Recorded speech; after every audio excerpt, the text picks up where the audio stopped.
Hello friends, എന്തൊക്കെയുണ്ട് വിശേഷങ്ങൾ? എല്ലാവർക്കും സുഖം തന്നെയല്ലേ? നമ്മൾ ഇന്ന് ഡാവിഞ്ചി റിസോൾവിന്റെ ട്യൂട്ടോറിയലിന്റെ അടുത്ത ഒരു സെക്ഷനിലേക്ക് കയറുകയാണ്. എഡിറ്റിംഗിലെ ദ മോസ്റ്റ് അല്ലെങ്കിൽ one of the most important എന്ന് പറയാൻ പറ്റുന്ന ഒരു സാധനമാണ് നമ്മുടെ ഡാവിഞ്ചി റിസോൾവിലെ ഇൻസ്പെക്ടർ പാനൽ എന്ന് പറഞ്ഞ സംഭവം.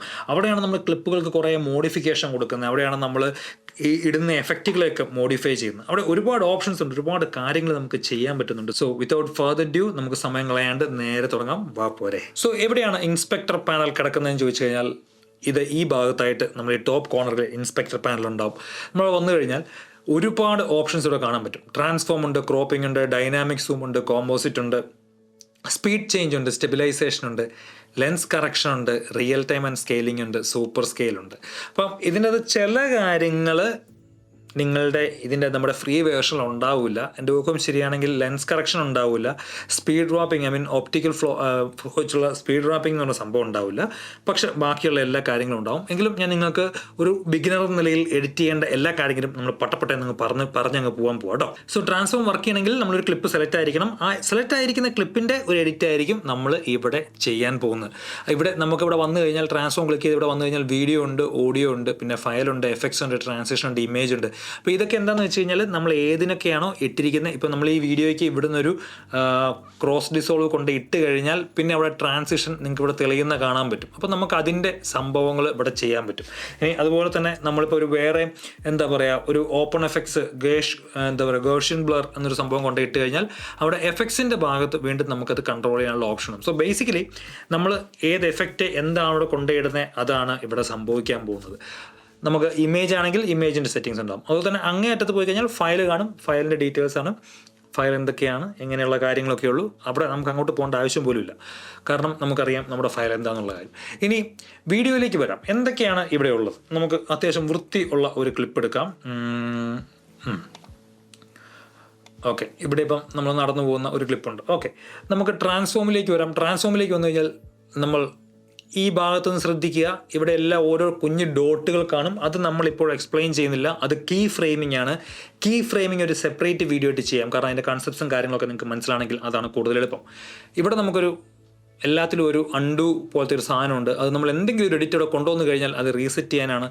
ഇനി ഈ ഒരു ട്രാൻസ്ഫോം പാനലിൽ നമുക്ക് ഫുള്ള് ചെയ്ത് റീസെറ്റ് ചെയ്യണമെങ്കിൽ ഒറ്റ ഞെക്കിക്കഴിഞ്ഞാൽ ടോപ്പിൽ ഒറ്റ ഞെക്കി കഴിഞ്ഞാൽ അതും റീസെറ്റ് ആവുന്നതാണ്. ഇനി നമുക്ക് ഓരോന്നിലേക്ക് പോകാം. എന്താണ് സൂം? സൂമിൽ എക്സും വൈയും നിങ്ങൾക്ക് കാണും. ഇവിടെ ഇങ്ങനെയൊരു സിമ്പിളും കാണും. സൂം എന്ന് പറഞ്ഞാൽ ബേസിക്കലി ക്ലിപ്പ് സൂം ചെയ്യുക എന്നുള്ളതാണ്. സോ ഇവിടെ സംഭവിച്ച നേരെ പറയല്ലേ, ക്ലിപ്പ് സെലക്ട് ആവണം, ഇല്ലെങ്കിൽ നമുക്ക് നടക്കില്ല.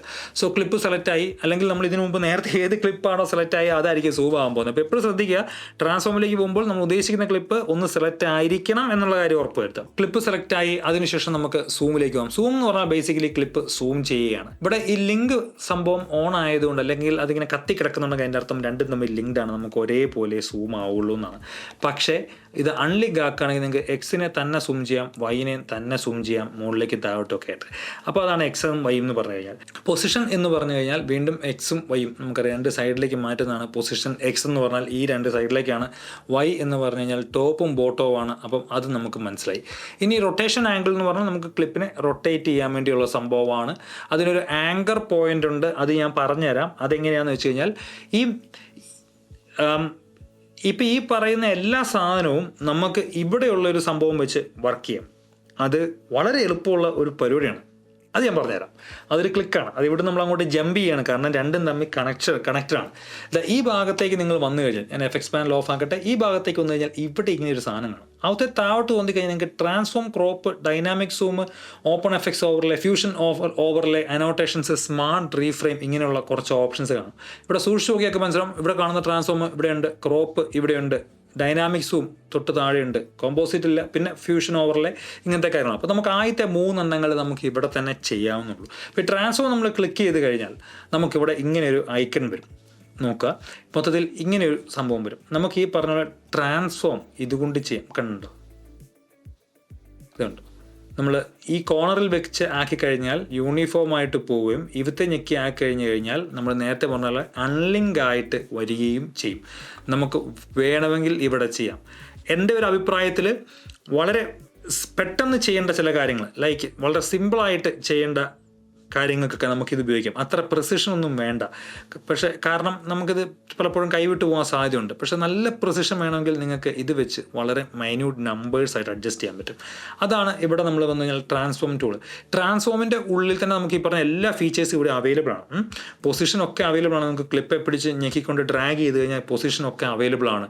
റൊട്ടേഷൻ ആംഗിൾ കണ്ടോ, അത് നമുക്ക് ഇവിടെയും ചെയ്യാൻ പറ്റും. ഇത് കണ്ടോ, ഈത്തെ പിടിച്ച് കറക്കി കഴിഞ്ഞാൽ റൊട്ടേഷൻ ആംഗിൾ വരും കണ്ടോ. ഇവിടെ ഒരു ട്രിക്ക് ഞാൻ പറഞ്ഞുതരാം. അതായത് നിങ്ങൾ ഇത് ഞെക്കി കഴിയുമ്പോൾ ഒരു സർക്കിൾ വരുന്നുണ്ടോ, സർക്കിൾ ചെറുതാക്കിയിട്ടാണ് നിങ്ങൾ റൊട്ടേറ്റ് ചെയ്യുന്നതെങ്കിൽ റൊട്ടേഷൻ വളരെ ഫാസ്റ്റ് ആയിരിക്കും. ഇനി സർക്കിൾ നിങ്ങൾ വലുതാക്കിയിട്ടാണ് റൊട്ടേറ്റ് ചെയ്യുന്നതെങ്കിൽ റൊട്ടേഷൻ വളരെ സ്ലോ ആയിരിക്കും. നിങ്ങൾക്ക് പ്രിസൈസ് ആയിട്ടുള്ള റൊട്ടേഷൻ ചെയ്യാൻ പറ്റും. ഇത് നിങ്ങൾക്ക് എത്ര പേർക്ക് അറിയാമെന്ന് എനിക്കറിയത്തില്ല. എനിക്കും അറിയത്തില്ലായിരുന്നു. ഞാൻ വളരെ റീസെൻ്റ്ലിയാണ് കണ്ടുപിടിച്ചത്. ഞാനിപ്പോൾ ഇവിടെ പോയിട്ട് തോണ്ടുമായിരുന്നു. പക്ഷേ ഇത് വളരെ ക്ലവറാണ് അല്ലേ. ചെറുതാക്കിയിട്ടാണെങ്കിൽ നിങ്ങൾക്ക് വളരെ പെട്ടെന്ന് കറങ്ങി കിട്ടും. പക്ഷേ നിങ്ങൾ വലുതാക്കിയിട്ടാണെങ്കിൽ ഇത് എത്രത്തോളം വലുതാക്കുന്ന അതിനനുസരിച്ച് സാധനം വളരെ സ്ലോ ആയിട്ടേ കറങ്ങുള്ളൂ. അത് ഞെക്കിക്കൊണ്ട് ഡ്രാഗ് ചെയ്യേണ്ടതാണ്. ഇനി ആങ്കർ പോയിൻ്റ് എന്ന് പറഞ്ഞൊരു സാധനം, അതായത് നമ്മൾ ആങ്കർ പോയിന്റ് എന്ന് പറഞ്ഞാൽ നമ്മൾ എവിടെ നിന്നാണ് റൊട്ടേറ്റ് ചെയ്യുന്നത്, ഏത് സെൻറ്ററിൽ നിന്നാണ് റൊട്ടേറ്റ് ചെയ്യേണ്ടത് എന്നുള്ളതാണ് ആങ്കർ പോയിന്റ്. ഇപ്പം ഞാൻ ഈ ആങ്കർ പോയിന്റിനെ ഇവിടെ കൊണ്ട് വെച്ച് കഴിഞ്ഞാൽ ഞാൻ വീണ്ടും റൊട്ടേഷൻ ചെയ്യുന്നത് ആ പോയിന്റിൽ നിന്നായിരിക്കും കണ്ടോ. അതേ നേരത്ത് നമ്മൾ ആങ്കർ പോയിന്റിനെ കുറച്ച് ഇപ്പുറത്തേക്കാണെങ്കിൽ നിങ്ങൾക്ക് മാറുന്ന കാണാം, വീണ്ടും റൊട്ടേഷൻ നടക്കുന്നത് ആ പോയിന്റിൽ നിന്നായിരിക്കും. കാരണം ഇതിൻ്റെ ഒരു ആവശ്യകത എന്താണെന്ന് വെച്ച് കഴിഞ്ഞാൽ നമുക്കിപ്പോൾ ക്ലിപ്പ് കുറച്ച് സൂം ചെയ്തു, എന്നിട്ട് നമുക്ക് ഇതാണ് വെച്ചിരിക്കുന്നതെങ്കിൽ, നമ്മൾ ഉദാഹരണത്തിന് ഇതാണ് നമ്മുടെ സബ്ജക്റ്റ് എന്നുള്ള രീതിയിൽ നമ്മൾ വെച്ചേക്കുന്നതെങ്കിൽ നമ്മൾ റൊട്ടേറ്റ് ചെയ്യുമ്പം ആങ്കർ പോയിന്റ് മാറ്റിയില്ലെങ്കിൽ എപ്പോഴും അവിടെ കിടന്നായിരിക്കും കറങ്ങുന്നത്. എവിടെയാണോ ആങ്കർ പോയിന്റ് ഇരിക്കുന്നത് അവിടെ ആയിരിക്കും കറങ്ങുന്നത്. അപ്പോൾ അതിന് പകരം നമുക്ക് ആങ്കർ പോയിന്റിനെ ഇവിടെ നിന്ന് ഇങ്ങനെ എടുത്ത് ഇവിടെ കൊണ്ടുവെക്കാം. മനസ്സിലായോ? അതായത് നമുക്ക് ഈ സെൻറ്ററിൽ നിന്നുള്ള ഈ ബട്ടനെ ഞെക്കിക്കഴിഞ്ഞാൽ ആങ്കർ പോയിന്റിനെ കൊണ്ടുവച്ച് നമുക്ക് അവിടെ നിന്ന് റൊട്ടേഷൻ ചെയ്യാം. മണ്ടലത്തെ ബട്ടൺ എന്ന് പറഞ്ഞു കഴിഞ്ഞാൽ നമുക്ക് മറ്റേപാട് റൊട്ടേഷൻ ചെയ്യാനുള്ള സമയം. ഇനി നമുക്ക് പിച്ചും യോവും നോക്കാം. അത് ഇവിടെ ഇല്ല എന്നാണ് എൻ്റെ ഒരു അഭിപ്രായം, എൻ്റെ ഒരു തോന്നൽ. ഇനി ഉണ്ടെന്നുണ്ടെങ്കിൽ നിങ്ങൾ കണ്ടുപിടിക്കുകയാണെങ്കിൽ എനിക്ക് പറഞ്ഞു തന്നേരെ. ഇല്ല, പിച്ചും യോയും ഇവിടെ കാണാൻ സാധ്യതയില്ല. പിച്ച് എന്താണ്? പിച്ച് എന്ന് പറഞ്ഞു കഴിഞ്ഞാൽ ഞാൻ റീസെറ്റ് ചെയ്യട്ടെ. പിച്ച് എന്ന് പറഞ്ഞു കഴിഞ്ഞാൽ പടത്തെ ഇങ്ങനെ കണ്ടോ, നമുക്കിങ്ങനെ സ്ട്രെച്ച് ചെയ്ത് നല്ല രസമാക്കി കൊണ്ടുപോകാം. എൻ്റെ ചെവിയെ അതൊക്കെ ഓരോ മോഷൻ എഫക്റ്റ് ഉണ്ടാക്കാൻ വേണ്ടിയുള്ളതാണ്. ലൈക്ക് നമുക്കിങ്ങനെ വരുന്ന വേർഡാട്ടൊക്കെ പണ്ട് ഇങ്ങനെ വരുന്നുണ്ടല്ലോ, അതുപോലെ ചെയ്യാൻ വേണ്ടിയുള്ളതാണ്. യോ എന്ന് പറഞ്ഞു കഴിഞ്ഞാൽ ഇതിപ്പോൾ ഇങ്ങോട്ടായി കഴിഞ്ഞാൽ, പിച്ച് ഇങ്ങോട്ടായി കഴിഞ്ഞാൽ താഴോട്ടും ഇങ്ങനെ മുകളിലേക്കും വരും. യോ എന്ന് പറഞ്ഞു കഴിഞ്ഞാൽ സൈഡിലേക്കും ലെഫ്റ്റിലേക്കുമാണ്. പിന്നെ അതുപോലെ തന്നെ പടം ഫ്ലിപ്പ് ചെയ്യാം. അതൊക്കെയെന്ന് വെച്ചാൽ ഈ 3 കാര്യങ്ങൾ നമുക്ക് ഇവിടെ ചെയ്യാൻ പറ്റുള്ളൂ. സോ ട്രാൻസ്ഫോം നിങ്ങൾക്ക് മനസ്സിലായി. നമുക്ക് അടുത്തിന് ക്രോപ്പിങ്ങിലേക്ക് പോവാം. നമുക്കിവിടെ വന്നു കഴിഞ്ഞാൽ ക്രോപ്പ് സെലക്ട് ചെയ്ത് കഴിഞ്ഞാൽ ഇങ്ങനെ വരും. അപ്പം നമുക്ക് ഇവിടുന്ന് വേണമെങ്കിൽ ക്രോപ്പ് ലെഫ്റ്റ്, ക്രോപ്പ് റൈറ്റ് ഒക്കെ ചെയ്യാം. ക്ലിപ്പ് സെലക്ടർ അല്ല, അതുകൊണ്ടാണ് ഇപ്പം നോക്ക്. Okay, crop right, crop left ചെയ്യാം, crop top, crop bottom, softness. ആ ക്രോപ്പ് ചെയ്യുന്നത് നമുക്ക് എത്രത്തോളം സോഫ്റ്റ് ആയിട്ട് പോകണോ അതിനനുസരിച്ചൊക്കെ അതൊക്കെ അത്ര ഉള്ളൂ. നിങ്ങൾക്ക് അറിയാവുന്നതാണല്ലോ. റീറ്റെയിൻ ഇമേജ്, പൊസിഷൻ, അതൊക്കെ നമുക്ക് അറിയാവുന്നതാണ്. അടുത്ത് the most important thing, dynamic zoom. DaVinci റിസോൾവിലെ ദ മോസ്റ്റ് ക്ലവർ തിങ് എന്ന് പറഞ്ഞാൽ ഈ ഡൈനാമിക് സൂമാണ്. നിങ്ങൾക്ക് വളരെ സിമ്പിളായിട്ടൊരു മോഷൻ കീ ഫ്രെയിം പോലും ചെയ്യാണ്ട് വളരെ സിമ്പിളായിട്ടൊരു സൂം ഇൻ, സൂം ഔട്ട് അല്ലെങ്കിൽ പാൻ ആനിമേഷൻ വളരെ സിമ്പിളായിട്ട് ചെയ്യാൻ പറ്റുന്നൊരു സാധനമാണ്. നമുക്ക് വീണ്ടും വേറൊരു ക്ലിപ്പിലേക്ക് പോവാം. എവിടെ നമ്മുടെ ഒരു ടൈം ലാപ്സ് ഉണ്ടായിരുന്നല്ലോ. ടൈം ലാപ്സ് വന്നിട്ടില്ല. അപ്പോൾ നമുക്ക് ടൈം ലാപ്സ് ഒരെണ്ണം ഇവിടെ ഇരുന്ന് ബി റോളിനുള്ളിൽ പോയി കഴിഞ്ഞാൽ നമുക്ക് ടൈം ലാപ്സ് എടുത്തിടാം. വീണ്ടും വരട്ടെ, 2 വരട്ടെ. ഓക്കെ, ഇവിടെ വരട്ടെ. ഓക്കെ, ഇവിടെ നമുക്ക് 2 ക്ലിപ്പുണ്ട്. കുറച്ചൊന്ന് വൃത്തിക്കാക്കട്ടെ. ഓക്കെ, ഇവിടെ നമുക്ക് 2 ക്ലിപ്പുണ്ട്. ഇത് കണ്ടില്ലേ? നമുക്ക് ആദ്യത്തെ ക്ലിപ്പിൽ ഇത് നോക്കാം. ഡൈനാമിക് സൂം എന്ന് പറഞ്ഞു കഴിഞ്ഞാൽ ഞാൻ നേരത്തെ പറഞ്ഞ പോലെ നമുക്കൊരു മോഷൻ കൊണ്ടുവരാൻ പറ്റുന്ന സാധനമാണ്. അത് ഓണായി കഴിഞ്ഞാൽ തന്നെ നമുക്കിവിടെ ഡൈനാമിക് സൂം അപ്ലൈഡ് ആണ്. കണ്ടോ, അത് സൂം ഇൻ, സൂം ഔട്ട് ആയിക്കൊണ്ടിരിക്കുകയാണ്. നമുക്കത് സ്വാപ്പ് ചെയ്യാമെന്ന് പറഞ്ഞു കഴിഞ്ഞാൽ നേരെ പുറത്തുനിന്ന് ഉള്ളിലേക്ക് വരും. കണ്ടോ, ബ്യൂട്ടിഫുൾ. നമുക്കൊന്നും ചെയ്യേണ്ട, ഒരൊറ്റ എഫക്റ്റ്, ഒറ്റ ബട്ടൺ ഓൺ ആക്കിയതേ ഉള്ളൂ. ഇത് ലീനിയർ ഉണ്ട്. ലീനിയർ എന്ന് പറഞ്ഞാൽ നേരെ അങ്ങ് പോകാമെന്നുള്ളതാണ് അർത്ഥം. ഈസ് ഇൻ വളരെ സ്ലോ ആയിട്ട് തുടങ്ങിയിട്ട് പിന്നെ അങ്ങ് സെറ്റായി വരുന്നൊരു സംഭവമാണ് ഈസ് ഇൻ. പിന്നെ നമ്മൾ ഈസ് ഔട്ട് എന്ന് പറഞ്ഞു കഴിഞ്ഞാൽ വളരെ ഫാസ്റ്റിൽ അങ്ങ് തുടങ്ങിയിട്ട് പിന്നെ അങ്ങ് ഈസായിട്ട് ഔട്ടാവും. ഈസ് ഇൻ ആൻഡ് ഔട്ട് എന്ന് പറഞ്ഞു കഴിഞ്ഞാൽ സ്ലോയി തുടങ്ങി, നടുക്ക് നോ സ്പീഡ് കൂടി, പിന്നെ സ്ലോയി. അപ്പോൾ അതാണ് ഇതിൻ്റെ ഒരു ഈസ് ആൻഡ് ഔട്ട്. ആൻഡ് ഇവിടെ അല്ല ഇതിൻ്റെ ഏറ്റവും പ്രധാനപ്പെട്ട സംഭവം നടക്കുന്നത്. ഇവിടെയാണ്. നമ്മളിവിടെ വന്ന് ഇവിടെ ഞെക്കി കഴിഞ്ഞാൽ ഡൈനാമിക് സൂം ഞെക്കി കഴിഞ്ഞാൽ നിങ്ങൾക്ക് ഇവിടെ 2 വിൻഡോ വരുന്നത്, 2 സാധനം വരുന്നതാണ്. ഒരു ഗ്രീനും ഒരു റെഡും. ഗ്രീൻ എപ്പോഴും സ്റ്റാർട്ടിംഗ് പോയിന്റും റെഡ് എപ്പോഴും നമ്മുടെ എൻഡ് പോയിന്റും ആണെന്നുള്ള കാര്യം ഓർത്ത് വെക്കുക. അതാണ് ഒറ്റ പോയിന്റ് നിങ്ങൾ ഓർത്തിരിക്കേണ്ട ഒരേ ഒരു കാര്യം അതാണ്. ഗ്രീൻ എപ്പോഴും സ്റ്റാർട്ടിംഗ് പോയിന്റും എൻഡ് എപ്പോഴും റെഡ് ആണ് എന്ന് ഉള്ള കാര്യം ഓർത്ത് വെച്ചേക്കുക. സോ ഇത് നമുക്ക് ഇവിടെ നിന്ന് ഈ കോണ്ടർ ബട്ടനെ പിടിച്ച് നമുക്ക് ഇങ്ങനെയൊക്കെ കൺട്രോൾ ചെയ്യാൻ നമുക്ക് ഇഷ്ടമുള്ള കേട്ടോ. ഇപ്പം എത്ര ഉള്ളിൽ നിന്ന് ഇത് സൂം ചെയ്ത് പുറത്തേക്ക് വന്നതുണ്ടോ, അതുപോലെ തന്നെ നമുക്ക് ഇവിടം വരെ സൂം ഔട്ട് ആവണ്ടെന്നുണ്ടെങ്കിൽ നമുക്ക് കുറച്ച് ഇങ്ങനെ കൊണ്ടുവെക്കാം. അപ്പോൾ അതിനനുസരിച്ച് സ്ലോ ആയിട്ടായിരിക്കും. എത്രത്തോളം ചെറിയ ക്ലിപ്പാണോ, ക്ലിപ്പ് എത്രത്തോളം ചെറുതാണോ, അതിനനുസരിച്ച് എത്രത്തോളം വലിയ മോഷൻ നമ്മൾ കൊടുക്കുന്ന അതിനനുസരിച്ച് സാധനത്തിന് സ്പീഡ് ഉണ്ടാകും കേട്ടോ. അത് ഓർക്കുക. നമുക്ക് ചിന്തിക്കാവുന്ന ഒരു ലോജിക്കൽ സാധനമാണത്. അപ്പോൾ നമ്മൾ വീണ്ടും വന്നേക്കാണ്. ഇനി ഇത് സൂം ഇൻ സൂം ഔട്ടാണ്. നമുക്ക് പാൻ വേണമെങ്കിൽ എന്ത് ചെയ്യണം? വളരെ സിമ്പിളാണ്. നമുക്ക് ഡൈനാമിക് സൂം ഞാനിവിടെ റീസെറ്റ് ചെയ്യുകയാണ്. നമുക്ക് ഇത് ചെയ്യുമ്പോൾ ഓർക്കുക, ഒരു മിനിമം ഒരു 4K ടൈം ലൈനൊക്കെ ആയിരിക്കണം, എന്നാലേ നമുക്ക് ആ ഒരു സെറ്റപ്പ് കിട്ടുള്ളൂ. നമുക്ക് ഗ്രീനിൻ്റെ ഇപ്പോൾ ഗ്രീൻ ആണോ റെഡ് ആണോ സെലക്ട് ആയിരിക്കുന്നത് എങ്ങനെ അറിയാൻ പറ്റുന്നത്? ഈ ബട്ടൺ വലുതായിരിക്കും കേട്ടോ. ഇനി ഗ്രീൻ ആണിതെങ്കിൽ ഗ്രീനിൻ്റെ ബട്ടൺ വലുതായിരിക്കും. അപ്പം ഗ്രീനെ നമുക്ക് ഏകദേശം ഇവിടെ കൊണ്ടുവെക്കാം. ആൻഡ് റെഡിനെ നമുക്ക് അതേ ഒരു ലെവലിൽ ചെറുതാക്കിയിട്ട് ഇവിടെ കൊണ്ടുവെക്കാം. ഇനി എന്താ സംഭവിക്കുക നോക്കുക. കണ്ടോ, അത് ഒരു പാൻ ഷോട്ടായി മാറി. ഓർക്കുക, പാൻ ഷോട്ടായി മാറുക എന്ന് പറയുമ്പോൾ ഇല്ലാത്ത ഫ്രെയിം ഉണ്ടാക്കലല്ല, ഇത് ക്രോപ്പ് ചെയ്ത് പാൻ ഷോട്ട് ചെയ്യുകയാണ്. അതുകൊണ്ട് ഞാൻ പറഞ്ഞ ഒരു 4K ടൈം ലൈനെങ്കിലും 4K ഫയലെങ്കിലും ഉണ്ടെങ്കിൽ നമുക്ക് ചെയ്ത ഒരു വൃത്തി ഉണ്ടാവുള്ളൂ. 1080p കുഴപ്പമില്ല, എന്നാലും ക്രോപ്പൊക്കെ ആയി പോകുമ്പോഴത്തേനും അതിൻ്റെ ഡീറ്റെയിൽസ്, അതിൻ്റെ പഞ്ചൊക്കെ നഷ്ടപ്പെടും. സോ ഇറ്റ്സ് വെരി ബ്യൂട്ടിഫുൾ അല്ലേ? നമുക്കിതിന് പലതും ചെയ്യാം. ഞാൻ വീണ്ടും എപ്പോഴും ഓർക്കുക, നമ്മുടെ ഈ റെഡൊന്നും ക്ലിപ്പിന് പുറത്തേക്ക് പോകരുത്. ക്ലിപ്പിന് പുറത്തേക്ക് പോയി കഴിഞ്ഞാൽ ഒരുപക്ഷെ അവസാനം എത്തുമ്പം കുഴപ്പമില്ല, ചിലപ്പം ഈ കണ്ടോ പുറത്തു പോകുന്നുണ്ടോ? അങ്ങനെ പുറത്തു. അപ്പോൾ എപ്പോഴും ഉള്ളി നിർത്താൻ നോക്കുക. ഉള്ളി നിർത്തുക. നമുക്കത് എത്രമാത്രം വേണേൽ ക്രിയേറ്റീവ് ആക്കാം. ഇവിടം വരെ വന്നാൽ മതി. നമുക്ക് ഇവനെ ഇവിടെ കൊണ്ടുവെക്കണമെങ്കിൽ ഇങ്ങനെ കൊണ്ടുവെക്കാം. കണ്ടോ എത്രത്തോളം നമുക്കത് ക്രിയേറ്റീവായിട്ട് ചെയ്യാൻ പറ്റും. കണ്ടോ, ബ്യൂട്ടിഫുൾ. അതാണ് ഡൈനാമിക് സൂം എന്ന് പറഞ്ഞൊരു സാധനം. വളരെ സെറ്റപ്പാണ്. നമുക്ക് ചിന്തിച്ച് കഴിഞ്ഞാൽ ഭയങ്കര സെറ്റപ്പായിട്ട് ചെയ്യാൻ പറ്റും. അടുത്ത് നമുക്ക് നേരെ കോമ്പോസിറ്റിലേക്ക് പോകാം. കോമ്പോസിറ്റ് ആക്ച്വലി പേഴ്സണലി ഞാൻ യൂസ് ചെയ്യുന്നൊരു സാധനമല്ല.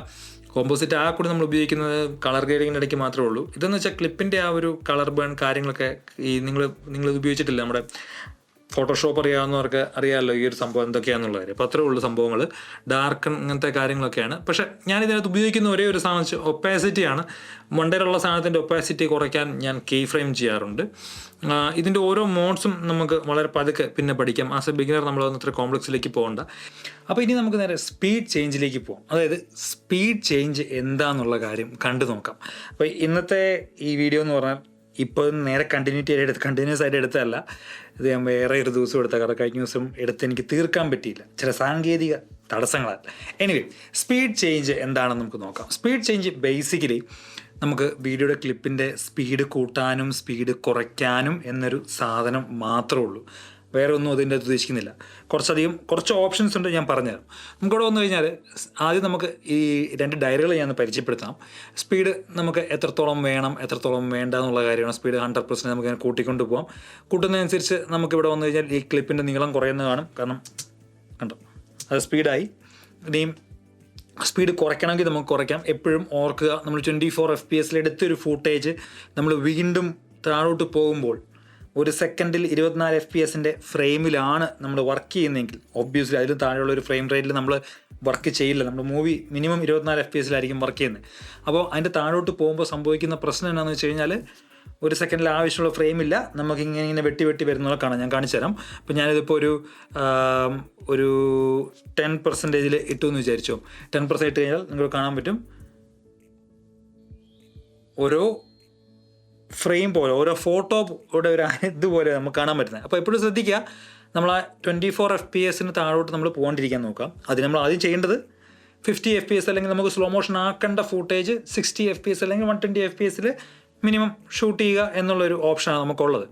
അപ്പോൾ ഇവിടെ നമുക്ക് ഈ ഡയൽ സ്പീഡ് കുറയ്ക്കാനും ഇത് അതിൻ്റെ ഫ്രെയിം പെർ സെക്കൻഡ് ആണ്, നമുക്ക് അത് വേണേൽ കൺട്രോൾ ചെയ്യാം. ലൈക്ക് 132 ഫ്രെയിം പെർ സെക്കൻഡ് എന്ന് പറഞ്ഞു കഴിഞ്ഞാൽ എത്രയാണെന്ന് നമ്മൾ കാണിക്കും, ഇനി താഴോട്ടാണെങ്കിൽ അങ്ങനെ നമുക്ക് കാണിക്കും. അപ്പോൾ അതാണ് എൻ്റെ അത് പ്രധാനമായിട്ട് ഈ സ്പീഡ് ചേഞ്ച് ഉദ്ദേശിക്കുന്നത്. ഇതിൻ്റെ മുകളിലത്തെ ഈ 3 ബട്ടൺസ് ഉണ്ട്. 3 ബട്ടൺസ് എന്ന് വെച്ചാൽ ഇത് ഡിറക്ഷനാണ്, എങ്ങോട്ടാണ് വീഡിയോ പ്ലേ ചെയ്യേണ്ടത് എന്നുള്ള കാര്യമാണ്. ഇത് സാധാരണത്തിൽ നമ്മൾ ഷൂട്ട് ചെയ്ത ഫ്രണ്ടിലേക്ക് ഇത് ഞെക്കി കഴിഞ്ഞ് കഴിഞ്ഞാൽ വീഡിയോ റിവേഴ്സ് ആവും, ബാക്കിൽ നിന്ന് ഫസ്റ്റ് എന്നുള്ളത് കാണിക്കും. ഇത് ഞെക്കി കഴിഞ്ഞാൽ നമുക്ക് എവിടെയാണോ ഈ നമ്മുടെ പ്ലേ ഹെഡ് ഇരിക്കുന്നത് അവിടെ മുതൽ ആ സാധനം ഫ്രീസ് ആവും. കണ്ടോ? അപ്പോൾ നമുക്ക് കണ്ടു കഴിഞ്ഞാൽ അത് ഞെക്കി കഴിഞ്ഞാൽ ഒരു വേറെ ക്ലിപ്പായി ഇവിടെ നിന്ന് ഇങ്ങനെ സാധാരണ വിധത്തിൽ വന്ന് നേരെ പിന്നെ അവിടെ ഫ്രീസായി. അതൊരു ക്രിയേറ്റീവ് ഓപ്ഷനാണ്, നിങ്ങൾക്കത് ഇഷ്ടമുള്ള പോലെ ഉപയോഗിക്കാവുന്നതാണ്. ഇവിടെ വന്ന് റിപ്പിൾ ടൈം ലൈൻ എന്നൊരു സാധനം കാണും, അതെന്നാണ് ഞാൻ കാണിച്ചു തരാം. അതായത് ഇപ്പം നമ്മളിപ്പം നേരെ മുമ്പത്തെ നമ്മൾ എഡിറ്റ് ചെയ്തുകൊണ്ടിരുന്ന ടൈം ലൈനിലേക്ക് പോകാമെന്ന് വിചാരിക്കുക. ഇപ്പോൾ റിപ്പിൾ ടൈം ലൈൻ നമ്മളോട് ക്ലിക്ക് ചെയ്തിട്ടില്ലെങ്കിൽ നമ്മളിപ്പോൾ ഇതിൻ്റെ സ്പീഡ് കൂട്ടിയാൽ നമ്മുടെ ടൈം ലൈനിൻ്റെ ആ ഒരു ഭാഗത്ത് ഗ്യാപ്പ് വരുന്നു, കാരണം സ്പീഡ് കൂടുന്നു, ക്ലിപ്പ് ഷോർട്ട് ആവുന്നു. അപ്പോൾ അത് ഒന്നും സംഭവിക്കില്ല, നമ്മൾ വീണ്ടും ഇവിടെ ഞെക്കി കളയണം, അങ്ങനെ കളയേണ്ടതാണെങ്കിൽ. നേരെ മറിച്ച് റിപ്പിൾ ടൈം ലൈൻ, നമ്മുടെ പഴയ റിപ്പിൾ എഡിറ്റ് മെത്തേഡ് ഓർമ്മയുണ്ടല്ലോ, അത് ഓൺ ആണെങ്കിൽ നമ്മൾ സ്പീഡ് കൂട്ടുന്നതനുസരിച്ച് അപ്പുറത്തുള്ള ക്ലിപ്പുകളിൽ ഇങ്ങോട്ട് വരും, അത്രേ ഉള്ളൂ. ആൻഡ് പിച്ച് കറക്ഷൻ ഞാൻ പഠിപ്പിച്ചു തരാം. വളരെ സിമ്പിളാണ്, നമുക്ക് എല്ലാവർക്കും മനസ്സിലാവുന്ന കാര്യമുള്ളൂ. നമ്മളിപ്പോൾ ഈ ക്ലിപ്പ് ലോ അങ്ങല്ല, അവിടെയാണ് നമ്മുടെ കാർ എടുക്കുന്നത്. ഓക്കെ, അങ്ങനെയാണ് നമ്മളിതിൻ്റെ സ്പീഡ് കൂട്ടിക്കഴിഞ്ഞു. പിച്ച് കറക്ഷൻ ഓഫ് ആണെന്ന് വിചാരിക്കുക, ഞാൻ സ്പീഡ് കൂട്ടി. ഇപ്പം നമുക്ക് കേൾക്കാൻ പോകുന്നത്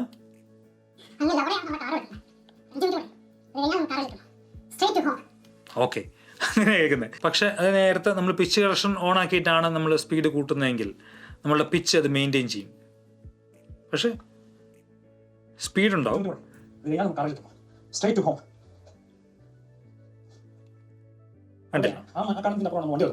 അപ്പോൾ അതാണ് പിച്ച് കറക്ഷൻ എന്നതുകൊണ്ട് ഉദ്ദേശിക്കുന്നത്. ഇനി ഇപ്പം സ്പീഡ് ചേഞ്ചിൻ്റെ കാര്യം മനസ്സിലായല്ലോ. ഇനി നമുക്ക് സ്പീഡ് ചേഞ്ചും ഈ റീടൈം ആൻഡ് സ്കെയിലിങ്ങും തമ്മിലൊരു ബന്ധമുണ്ട്, നമുക്ക് അവിടെ എത്തുമ്പോൾ ഞാൻ പറയാം. ഇനി അടുത്ത് വളരെ ഇമ്പോർട്ടൻ്റ് ആയിട്ടുള്ള കാര്യമാണ് സ്റ്റെബിലൈസേഷൻ. വളരെ ഇമ്പോർട്ടൻ്റ് എന്ന് വെച്ച് കഴിഞ്ഞാൽ ലിറ്ററലി അങ്ങനെ വലിയ ഇമ്പോർട്ടൻ്റ് ഒന്നുമല്ല, എന്നാലും ഞാൻ പറയാമല്ലോ. അപ്പോൾ സ്റ്റെബിലൈസേഷൻ എന്ന് പറയുമ്പോൾ നമ്മൾ നമ്മൾ 1-2 കാര്യങ്ങൾ മനസ്സിൽ വെക്കേണ്ട കാര്യം എന്താണെന്ന് വെച്ച് കഴിഞ്ഞാൽ, നമുക്ക് ഒരിക്കലും തലകുത്തി എടുത്തൊരു ഫൂട്ടേജ് നമുക്ക് സ്റ്റേബിളാക്കാൻ ഇതുപോലുള്ള സോഫ്റ്റ്വെയർ പറ്റില്ല. നമുക്ക് അതിനുവേണ്ടി ചില സ്പെഷ്യൽ ഡെഡിക്കേറ്റഡ് ആയിട്ടുള്ള പവർഫുൾ ആയിട്ടുള്ള സോഫ്റ്റ്വെയറുകളുണ്ട്, അതിൽ എല്ലാ ക്യാമറകൾക്കും പറ്റില്ല. നമുക്ക് അതിനെക്കുറിച്ച് പിന്നെ സംസാരിക്കാം. പക്ഷേ നമുക്കൊരു മിനിമം ഒരു ഷെയ്ക്ക് അങ്ങനെയൊക്കെയുള്ളൊരു സംഭവമാണ്. എൻ്റെ പേഴ്സണലി ഞാൻ എക്സ്പീരിയൻസ് ചെയ്തിടത്തോളം ഡാവിഞ്ചി റിസോൾവിൻ്റെ സ്റ്റെബിലൈസേഷൻ എനിക്ക് അത്ര പവർഫുള്ളായിട്ട് തോന്നിയില്ല. പക്ഷേ ഇറ്റ്സ് ഗുഡ് നമ്മൾ എത്രത്തോളം സെറ്റപ്പായിട്ട് എടുക്കുന്നു എന്നുള്ളതാണ്. അപ്പം നമുക്ക് സ്റ്റെബിലൈസേഷൻ നമുക്കിവിടെ ഒരു ഫൂട്ടേജ് ഉണ്ട്, നിങ്ങൾക്ക് ഇത് കണ്ടറിയാം. ഇത് ഗ്രേഡ് ചെയ്തിട്ടില്ല, നമുക്ക് നല്ല ഒരു കുലുക്കമുള്ള ഒരു ഫൂട്ടേജാണ്. ഞാൻ കുറച്ച് വലുതാക്കാം, അപ്പോൾ നിങ്ങൾക്ക് കുറച്ചുകൂടെ പെട്ടെന്ന് മനസ്സിലാവും. കണ്ടോ? ഓക്കെ, അപ്പോൾ അത്ര ഒരു കുലുക്കമുള്ള ഫൂട്ടേജാണ്. ഇത് ഓൾറെഡി നമുക്ക് സ്റ്റെബിലൈസ് ആക്കാം. എങ്ങനെ? വളരെ സിമ്പിളായിട്ട് സ്ലോ ഡൗൺ ചെയ്യുന്ന വഴി. ഫാസ്റ്റിൽ പോകുമ്പോൾ നമുക്കുണ്ടാകുന്ന ഈ ഒരു മൂവ്മെൻറ്റ് വളരെ സ്ലോ ആയിട്ടാണെങ്കിൽ നമുക്കതൊരു ഭയങ്കര ജെർക്കിങ് ആയിട്ട് തോന്നില്ല. അപ്പോൾ അതിന് ഞാനിത് 60 FPS ഷൂട്ട് ചെയ്ത് ആയതുകൊണ്ട് തന്നെ ക്ലിപ്പ് ആട്രിബ്യൂട്ട്സിൽ പോയി ഞാൻ 5994 എന്നുള്ളത് മാറി 23 അവിടെ പോയി 23976 ആണ് എൻ്റെ ടൈം ലൈൻ. ഞാൻ അതിലേക്ക് മാറ്റുകയാണ്. അപ്പോൾ നിങ്ങൾക്ക് ഇത് പ്ലേ ആയി കഴിഞ്ഞാൽ കാണാൻ പറ്റും, അത്ര ഫാസ്റ്റ് ആയിട്ടുള്ളൊരു ഷെയ്ക്ക് ഉണ്ടാവില്ല, വളരെ സ്മൂത്ത് ആയിട്ടുള്ളതാണ്. ഇങ്ങനെയൊരു ഫുട്ടേജിനെ നമുക്ക് വളരെ എളുപ്പത്തിൽ നല്ല രസമായിട്ട് നമുക്ക് സ്റ്റെബിലൈസ് ചെയ്യാം. അതിന് മുമ്പ് ജസ്റ്റ് ഒന്ന് ഞാനിവിടെ ഒരു ഗ്രേഡ് കൊണ്ടുപോയിട്ടോട്ടെ. Okay, alright. സോ ഇപ്പം നമുക്ക് ഇങ്ങനെയൊരു സാധനമുള്ളത് കുഴപ്പമില്ല, പക്ഷെ നമുക്കിതിനെ സ്റ്റെബിലൈസ് ചെയ്യാം. ഓക്കെ, ഇനി നമുക്ക് നോക്കാം.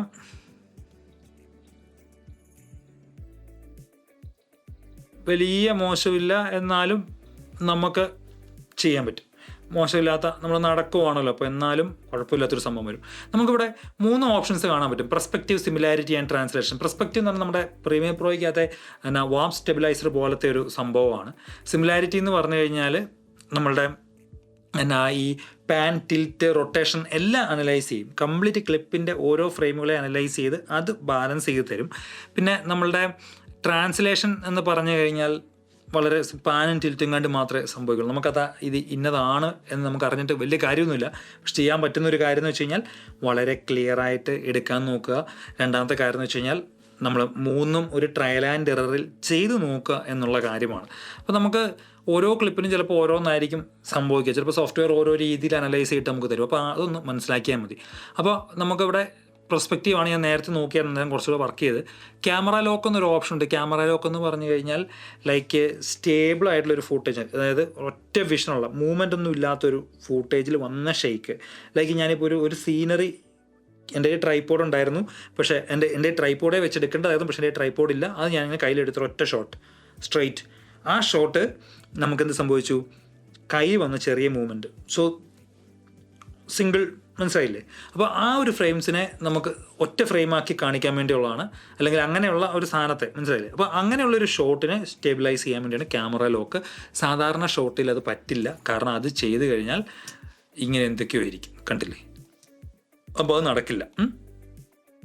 ഇനി നമുക്കിവിടെ ഒന്ന് സൂമുണ്ട്.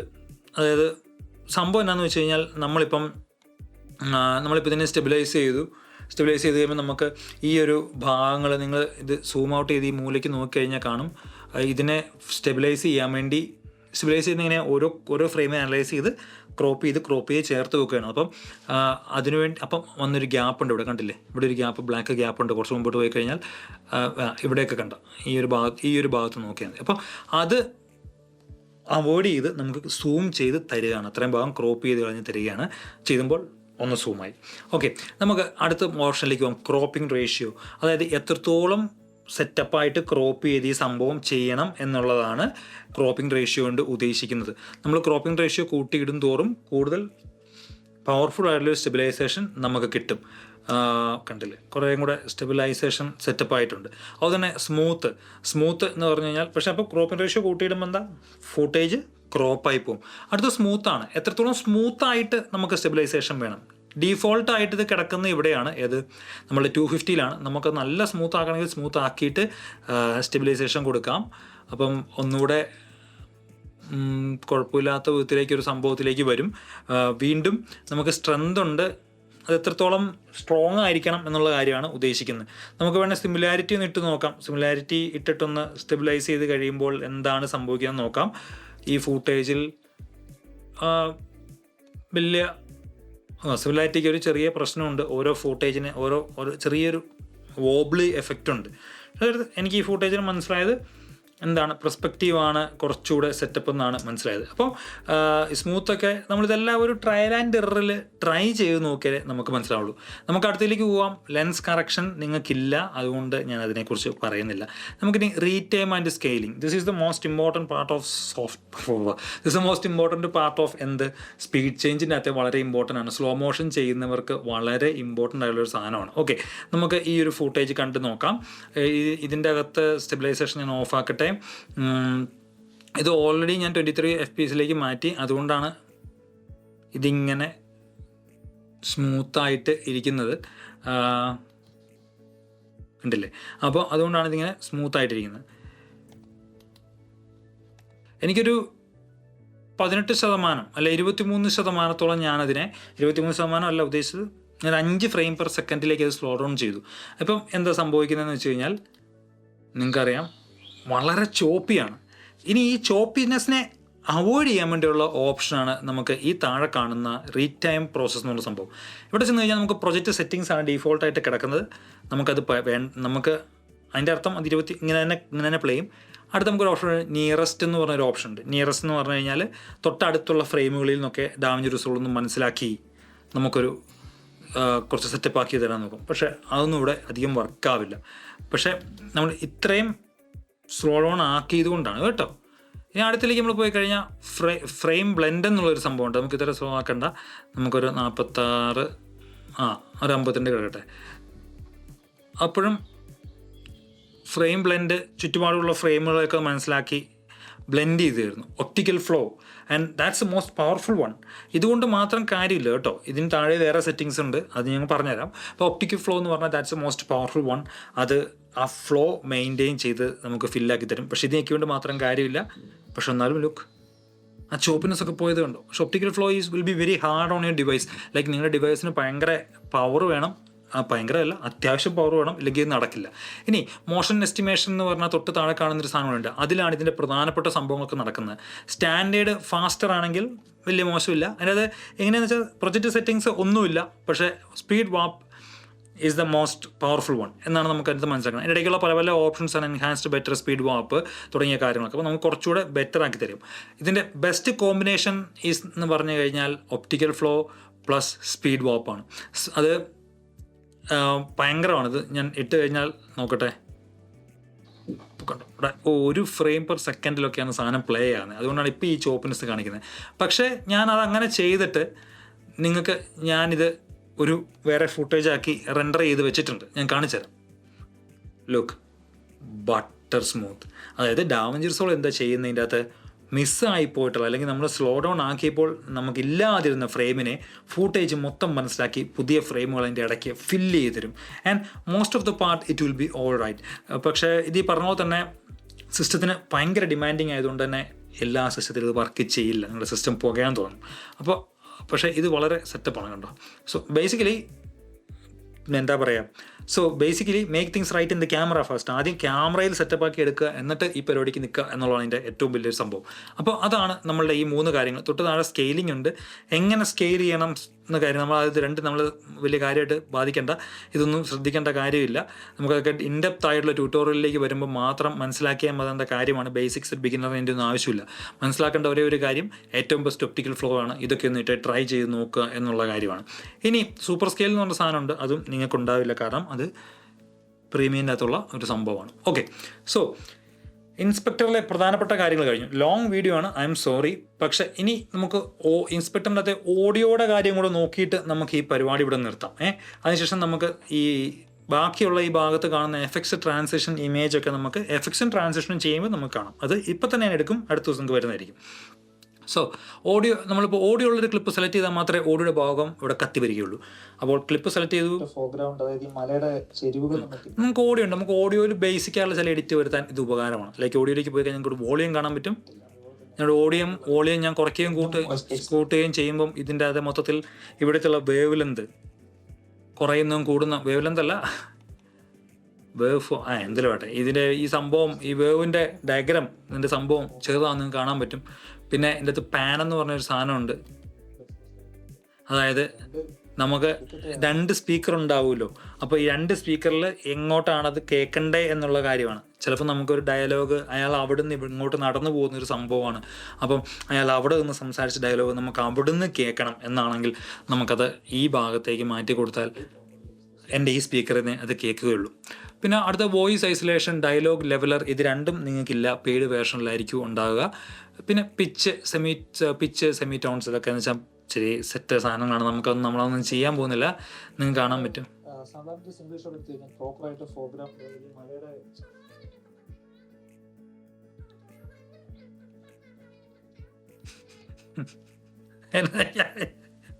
അങ്ങനെ ഒരു സംഭവമൊക്കെ ആകുന്നുണ്ട്. അപ്പോൾ അതൊക്കെയാണ് അതിൻ്റെ കാര്യങ്ങൾ. പിച്ച് നമ്മുടെ ഓഡിയോ എഞ്ചിനീയറിംഗ് ബന്ധപ്പെട്ട കാര്യമാണ്. അടുത്തൊരു ഇമ്പോർട്ടൻ്റ് കാര്യം, ഇവിടെ ഇക്വലൈസർ ഉണ്ട്. അത്രേ ഉള്ളൂ ഇതിൻ്റെ അകത്ത്. പ്രധാനമായിട്ടും വേറെ വലിയ കാര്യങ്ങളൊന്നുമില്ല. ഇക്വലൈസർ നിങ്ങൾക്ക് ഇവിടെ ചെയ്യേണ്ട കാര്യമില്ല. നിങ്ങൾക്ക് വേണമെങ്കിൽ നിങ്ങൾക്ക് ഇവിടെ ശരിക്കും പറഞ്ഞാൽ നമ്മൾ ഇതിൻ്റെ അകത്താണ് ചെയ്യുന്നത്. എളുപ്പമാണ് ചെയ്യാൻ. ഓരോ ക്ലിപ്പും ചെയ്യേണ്ട. എൻ്റെ നമ്മുടെ ടൈം ലൈൻ ഫുള്ള് നമുക്കിവിടെ എഡിറ്റ് ചെയ്യാം. നമ്മുടെ ഇതിൻ്റെ അത് ഫെയർ ലൈറ്റിൽ പോയി കഴിഞ്ഞാൽ. പക്ഷേ നമുക്ക് വേണമെങ്കിൽ ഒരു ബേസിക് ആയിട്ടുള്ള എന്തെങ്കിലും സാധനങ്ങളൊക്കെ കൊടുക്കണമെങ്കിൽ കൊടുക്കാൻ പറ്റും. ലൈക്ക് ഹൈ നോട്ട്സ് ഒക്കെ ചിലതിൻ്റെ കുറയ്ക്കണമെങ്കിൽ നമുക്കിവിടെ ഓരോ ബാൻഡൊക്കെ ഇട്ട് കൊടുത്ത് നമുക്കിവിടെ ചെയ്യാൻ പറ്റും. ഇങ്ങനെയൊക്കെ നമുക്കത് ഓഡിയോ എഡിറ്റിങ്ങിൻ്റെ ഭാഗത്ത് കാണാൻ പറ്റും. അപ്പോൾ നിങ്ങൾക്ക് ബേസിക് ഇൻ്റർഫേസ് ഓഡിയോയുടെ കാര്യത്തിൽ മനസ്സിലായല്ലോ. അത്ര അതിൻ്റെ ഞാൻ പറയാൻ ഉദ്ദേശിക്കുന്നുള്ളൂ. ഇപ്പോൾ തന്നെ നല്ല സമയമെന്ന് എനിക്കറിയാം. സോ എനിവേ, ഇന്നത്തെ വീഡിയോ നമുക്ക് ഇവിടെ ഇത്രയേ ഉള്ളൂ. നിങ്ങൾക്ക് അത്യാവശ്യം ബേസിക്സ് ഇൻസ്പെക്ടർ പാനലിൽ മനസ്സിലായി ഞാൻ വിശ്വസിക്കുന്നു. ആൻഡ് ഇതൊക്കെ കണ്ടതുകൊണ്ട് മാത്രം കാര്യമായില്ല. ഇതെല്ലാം കൂട്ടി വെച്ച് എഡിറ്റ് ചെയ്ത് നോക്കണം. പോയി ഫോൺ എടുക്കുക, ക്യാമറ എടുക്കുക, പുറത്തിറങ്ങുക, ഷൂട്ട് ചെയ്യുക, കൊണ്ടുവരിക, ഒക്കെ ഓരോന്ന് ഇട്ട് നോക്കുക. അപ്പോൾ നിങ്ങൾക്കത് പതുക്കെ മനസ്സിലാവും. So that's it for today. നമ്മൾ അടുത്ത ദിവസം ടെക്സ്റ്റ് ആൻഡ് എഫക്ട്സ് കാണും. ടെക്സ്റ്റ്, ആനിമേഷൻ, ട്രാൻസിഷൻസ് തുടങ്ങിയ കാര്യങ്ങളൊക്കെ കാണും. അപ്പോൾ അതൊക്കെ ബേസിക്കായിട്ട് തൊട്ട് പോവുള്ളൂ. ഞാനും പ്രൊഫഷണൽ അല്ല, നമ്മൾ സാധാരണ ഉപയോഗിക്കുന്ന കാര്യങ്ങളൊക്കെ ഞാൻ പറഞ്ഞു തരുള്ളൂ. ഓക്കെ, അപ്പോൾ bye for now, take care, piece.